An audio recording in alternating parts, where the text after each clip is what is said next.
اگر ان کے نیچے اور ان کی غلامی کرنی ہے اور یہ خوف کی وجہ سے، میرا کیا ہے کہ اس غلامی سے موت بہتر ہے.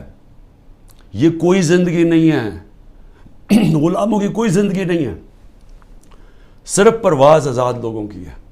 اقبال کا شاہین صرف آزاد ہو کے تو اوپر جا سکتا ہے.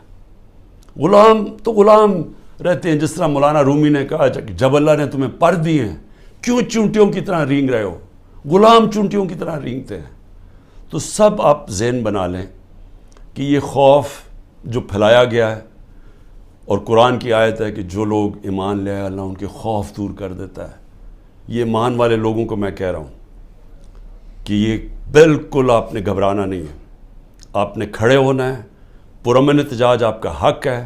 جس طرف یہ ملک کو لے کے جا رہے ہیں، جو یہ ملک کو تباہی کی طرف لے کے جا رہے ہیں، ان کو کوئی فکر نہیں ہے ملک کی. یہ صرف اقتدار اور پیسے کی جنگ ہے. ان کو اقتدار اور پیسہ اس لیے عمران خان سے خطرہ ہے کہ جناب اگر وہ آ گیا تو یہ ہمارا اقتدار اور پیسہ خطرے میں چلا جائے گا. یہ ملک کو تباہی کی طرف بھیج رہے ہیں اسی وجہ سے. اور اسی لیے میں سب کو آخر میں پیغام دیتا ہوں کہ ذہنی طور پہ تیار ہو جائیں کہ کبھی بھی آزادی کوئی پلیٹ میں رکھ کے نہیں دیتا. آزادی کے لیے قربانیاں دینی پڑتی ہیں، اور آپ سب کو، میں بھی تیار ہوں، آپ سب کو تیار ہونا چاہیے قربانیوں کا. پاکستان پائندہ باد.